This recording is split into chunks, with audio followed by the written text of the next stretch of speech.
Hi, and welcome back to another edition of the Jacob and Jacob podcast. I'm your host, Jacob Hare, joined by my co-host, and today we are honored to be joined by Philly great Mickey Morandini. Thank you so much for being with us today, Mickey. Yeah, thanks for having me. I'm looking forward to it. Yeah, us too. So Mickey played 7 seasons with the Philadelphia Phillies, and he was an MLB All-Star, and he also won an Olympic gold medal, a high award of a baseball player's honor since baseball Olympics was taken out. So Mickey, let's get right into it. When did you know that you could be really good at baseball and make a career out of it? Well, I knew I was good at baseball at a young age. To make a career out of it, probably really didn't figure it out till college. I had a couple of really good years, my freshman and sophomore year in college, and that's when I started to think, hey, maybe this thing, maybe I have a future in this game. So it took a while. I mean, I was always a little bit better than the athletes in my hometown and high school and things like that, but once I got to college, things start to even out a little bit, as far as athleticism and talent, and I was still a little bit above everybody. So that's when I really started to figure out that maybe I had a shot. In Little League, were you one of those kids who were just popping home runs every game? I've never really been a big power hitter now. I did hit some home runs in Little League. But, yeah, I mean, I probably hit my share of home runs, probably a few more than other kids, but I was known more when I was young for my pitching because I threw the ball really hard when I was young. Now that kind of faded away as I got to high school. I didn't throw nearly as hard, but yeah, I mean, I was just a really good hitter. I always played ball when I was young. I played wiffle ball all the time, and fast pitch tennis ball, and I always had a ball in my hand. And I think that's part of the reason that I got to be to the level I was because I did. I always had a ball in my hand when I was young, and I developed all these skills, and it paid off as I got older. So you mentioned college baseball, and you played at Indiana. Why did you choose to play baseball there? Well, first off, a Big Ten school. I'm from the Pittsburgh area, and I had gotten a lot of offers from local Division II schools like Slippery Rock, IUP, Clarion, places like that. I did get some offers from Penn State, Pitt, but their baseball programs weren't very good back in the day. And I had 2 really big offers from Indiana and Iowa. And like I said, Big Ten school, Midwest. I couldn't pass it up. And Indiana was a perfect choice for me. It's a beautiful campus, great education. And I would, if I had to go back and do it again, I would choose Indiana University again. Was that the best 4 years of your life at Indiana? It was. It was. It's like I said, it's a great university. The education was awesome, but I met some great people there. I still have friends today. I actually do a fantasy football league with all my college buddies, baseball players. We've been doing it for over 20 years. So it was the best 4 years of my life. And I was fortunate enough that our basketball team was really good when I was there. And we actually won the national championship in 1987. And that was probably one of my best nights of my life. I probably got back into bed about 8 a.m. that morning. So it was a fun night. Was it the Keith Smart championship? It was. Yep. Okay. Yeah, all right. It was a heck of a run with Alford and Smart and Daryl Thomas and there were some big names on that team. It was a heck of a ride for that group. All right. So I have a Syracuse fan in my house. So if you bring that up, that brings a little bit of bad memories back for him. Well, you need to teach Derek Coleman how to make a free throw, and you'd have a championship now. So obviously you were one of the best players everywhere you went, Little League, college, MLB. When you found out that you were selected as an MLB All-Star, how did that feel for you, and what was the feeling like? That all the hard work paid off. I mean, the first thing you want to do as an MLB player is win a World Series. That's your main goal. But to make an All-Star team, that's pretty high up on the list. And I made it in 1995 as a Philly, and it was exciting to be on the same field as all those great athletes like Bonds and Bonilla and Clemens and all those guys. It was a pretty special moment. What was the experience like leading up to the All-Star game? Were you in any of the events, or you just played the All-Star game? Let's see. I mean, obviously, I don't even know if we had a home run contest. Okay. I don't even remember if we did or not in '95. We may have, but It was just they had a lot of pre-game events. Like we got to go to an amusement park there. They Nice. rented out the amusement park just for Yeah. the MLB people, and that was fun. I got to do that with my family, and a banquet and dinners and things like that. But the pre-game stuff, just being on the field, taking batting practice, and taking infield, outfield, that was pretty amazing.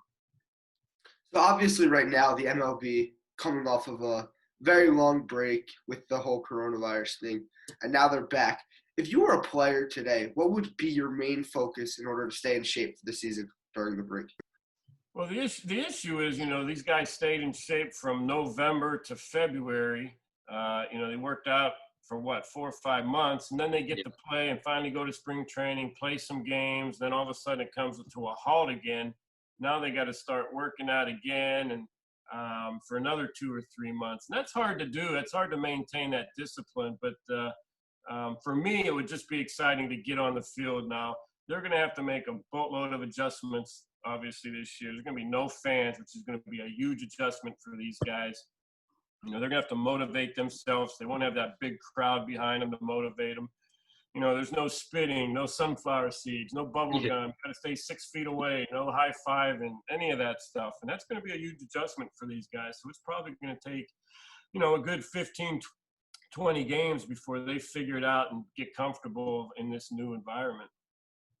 Yeah, for sure. I mean, everyone feeds off the fans' energies just at every sporting event. So you're going to see every sports team, every sports event. It's just not going to be the same energy. The players are going to feed off the hype.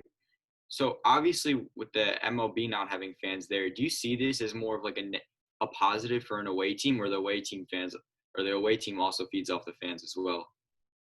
Home field advantage is probably the smallest, I think, in baseball, just because in football you have the large crowds that determine, can you hear play calling, things like that. In basketball, you're in a closed arena, so the crowd plays a huge part in it. I'm not saying in baseball the crowd doesn't play a huge part in it, but it doesn't have the effect that other sports does, because you're in a big open environment, and the concentration is there, and a lot of players can weed out the crowd very easily. But not to have any noise at all, you're going to hear that crack of the bat permanently. You're going to hear, the pop of the mitt. You're going to hear some cuss words. You're going to hear all that stuff, that you normally don't really hear, and it's going to be a big adjustment for them. That's for sure. Do you think the MLB, I know they've discussed possibly like miking up players in order to make the experience for the fans watching at home better, because of course they can't be in the ballpark. Would you like to see something like that? Yeah, I don't think that would be an issue, as long as the mic part of it doesn't interfere with your performance. You got to put that mic in your pocket or run it up through your shirt, or I'm not sure how they do it, but I think that would be an added bonus for the fans on TV. Maybe interview a guy in between pitches in right field or something, or as long as it doesn't take away from the focus of what the players are doing. You can interview them in the dugout in between innings.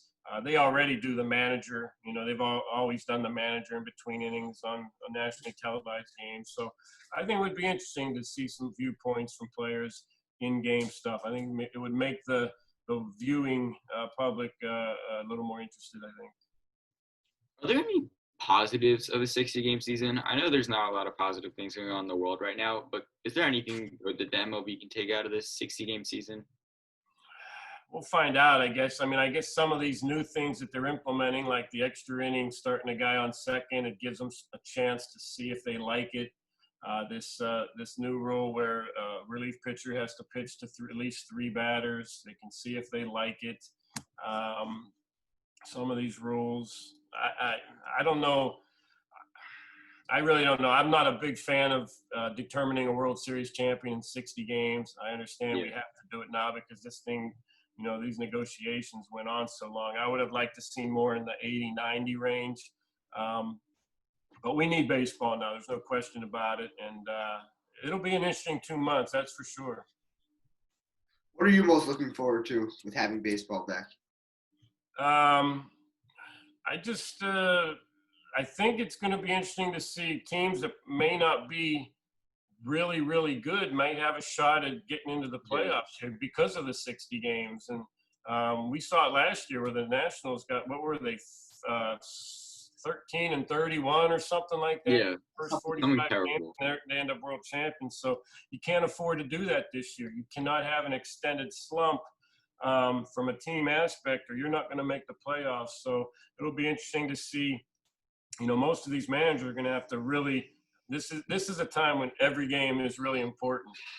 You can't really lose games early here, so it'll be interesting to see if managers, manage that way to where every game is a must-win almost.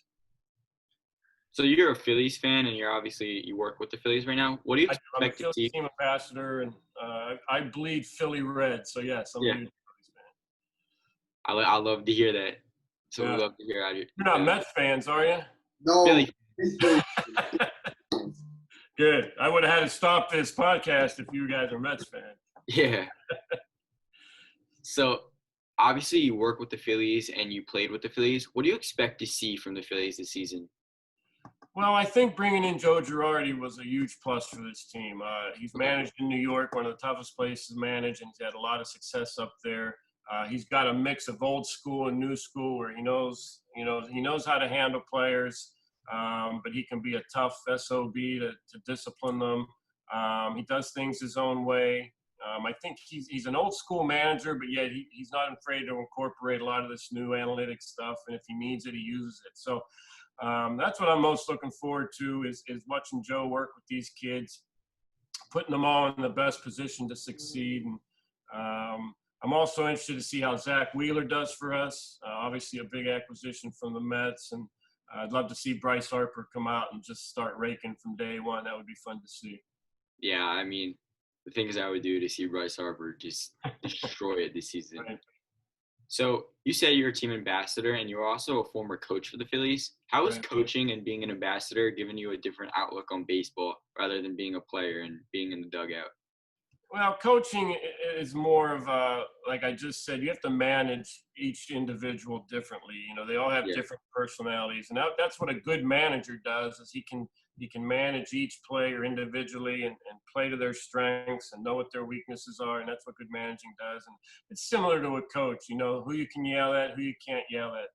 This guy's a little more tender. You gotta be a little more gentle with him and things like Yeah. that. But as an ambassador.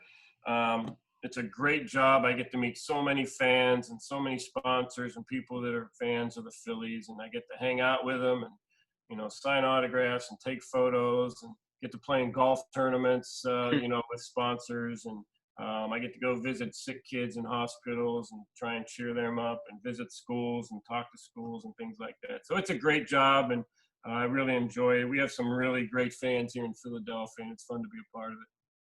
How many games can I catch you at a year for the Phillies? Normally in a normal year, obviously 81 home games, I'd probably be at least 70 of them, Nice. doing something at the ballpark, visiting suites, signing autographs, going to birthday parties or whatever it may be. But this year, with no fans or sponsors probably at the games, I don't even know if I'll be able to go to any of them this year. There'll be no reason for me to go. I don't even know if I'd be allowed in the ballpark anyway, to be honest with you. Yeah. I mean, definitely. You go, Earl. Sorry. So one final question about Yeah. for this upcoming season. Do you see sort of a bounce back year for Hoskins? He obviously struggled last year, lower batting average. Do you see him bouncing back? I do. We got a new hitting coach in here. I think you're going to see a different swing from him. He got really uppercutty last year to where I think his launch angle numbers went from 11% when I was coaching to almost 26, 27%. And that's a huge jump in that launch angle. And I'm not a big launch angle guy by any means. I just want to get the barrel of the bat on the ball and hit it hard. I think you're going to see his swing level out a little bit to where he's making better contact. I think you're going to see he's going to be more aggressive early in the count. He seemed to be, taking a lot of pitches early. And the toughest thing to do in the big leagues is hit with 2 strikes. So I think you will see a different Hoskins this year. And hopefully he just needs to get a little more consistent. He has his moments where, he has a couple of great weeks in a row. And he looks like the best first baseman in the game. But then he can go for a month and not hit the ball at all. So he just needs to get a little more consistent. And those numbers will be right where he wants to be. So I've been listening to a lot of sports radio talk this week just with traveling and stuff. And the talk on sports radio around here is JT Realmuto. Do you believe that the Phillies should give the 29-year-old catcher an extension and he's worth it, or do you think they should pass and maybe go with a younger catcher? No, you traded for this guy. I don't think, just 2 years of his service is going to be enough. I mean, he's one of the best catchers in the game, and we all know how important catching is in baseball. So, he's one of those guys, even, if he catches for 3 or 4 more years, then you can move him to first base or something like that. I would do it. I would never let a player of his caliber get away. And 29 is not old by any means. I think we need him in this lineup, especially to go with Harper and Hoskins and some of these bigger bats. He fits right in there. And plus, catching's hard to get. If we do get rid of him, who are we going to replace him with is Exactly. probably the bigger answer. So you may have to go out there and buy another catcher. So why not keep the one you got that's really good? So one last question before we let you go. We have to ask you about it. Famous unassisted triple play. Break it down for us. What was going through your mind? Tell us about it. Well, I mean, we were in the 7th inning. I think it was 6th or 7th inning. Schilling's on the mound, and Pirates had runners at first and second. And it was a tie ball game at the time. And obviously, I'm not thinking triple play by any means. I didn't even think the runners would be going on the pitch, because usually with no outs, you don't try and still move runners, because of the reason you might get a line drive and a couple of outs. So I just wanted to make sure we got it out there. And, Jeff King hits the line drive up the middle. I dive. I'm a couple steps from second base. I tramp on second, and I get ready to throw to first base. And, Barry Bonds is standing right there for the tag. I mean, the play lasted all of 5 seconds, and it was obviously a huge play at the time. I didn't know how important it was. I threw the ball up in the air and went in the dugout and kept playing the game. But after the game, all the reporters came up to me and told me that I was the first player in the regular season, first second baseman in the regular season to turn a double play, and I was the 9th player to do it ever. So obviously a very special moment and something I'll never forget. Awesome to hear. So thanks for being with us today, Mickey, and let's hope that we have some Phillies baseball this season, and maybe we'll catch you at a game this season or next season. Sounds good. Thanks for having me on, guys. Yeah, thanks for being with us today. All right, stay safe. You too, Mickey. All right, bye-bye.